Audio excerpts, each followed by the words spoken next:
सुशीला कार्कीज्यूलाई पनि दबाब दिएको थिएँ डाइरेक्टली। आजको भोलि त सिफारिस गरेको भोलिपल्ट तपाईँले कल उठाउनु भएको छैन, भोलि उठाउनु भएन भने के हुन्छ भन्दा सुशीला कार्कीज्यूले उठाउँछु यसरी कुरा गर्नु। हामीलाई म सुशान्त प्रधान दाई म उहाँसँग पनि कुरा गरिरहेको थियो। हामी राति बसेर हामीलाई एउटा सर्टन पोइन्टसम्म कस्तो लागिसकेको थियो भन्दाखेरि अब त राजा आउँछ भनेर होइन।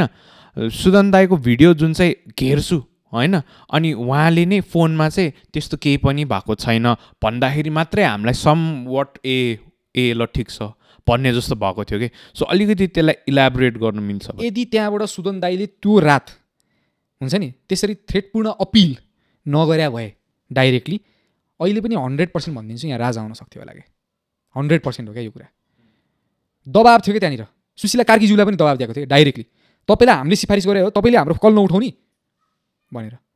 आजको भोलि त सिफारिस गरेको भोलिपल्ट तपाईँले कल उठाउनु भएको छैन, भोलि उठाउनु भएन भने के हुन्छ भन्दा सुशीला कार्कीज्यूले उठाउँछु यसरी कुरा गर्नुभएको थियो क्या। भन्न खोज्या त्यति बेलामा यस्तो दबाब दियो कि होइन सुशीला कार्कीज्यूलाई पनि। उहाँ सुशीला कार्कीज्यूलाई एजेन्ट भारतबाट यसरी पठाएको भनिन्छ नि, केही पनि होइन।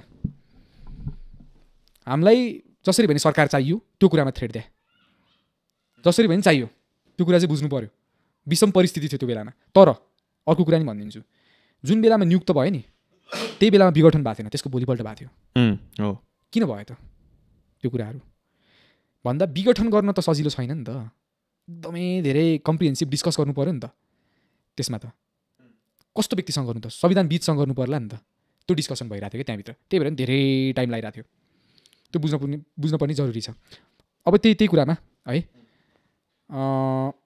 यो जुन तपाईँले नै सोध्नु भएको थियो नि राति थ्रेड दिँदाखेरि कस्तो भयो भनेर होइन, हाम्रो राष्ट्रपतिजी हुनुहुन्छ नि उहाँसँग छ नि त फेरि अब पुरै लेजिट अधिकार भने त फेरि लेजिटिमेट अधिकार त उहाँसँग हो नि त।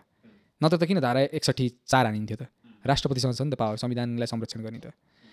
अब पोलिटिकल पार्टीको पनि कुरा सुन्नै पर्यो, पूर्वै भए पनि उहाँले मान्ने हो कि होइन। राजाहरूको कुरा पनि सुन्नै पर्ने होला, यत्रो राष्ट्रिय जनचासोको विषय भएको छ।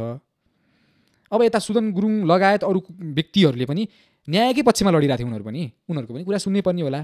त्यही भएर पनि यति समय लागेको थियो। अनि यो अझै पनि भन्छु त्यो थ्रेटपूर्ण अपिल भनेको चाहिँ त्यो पनि इट्स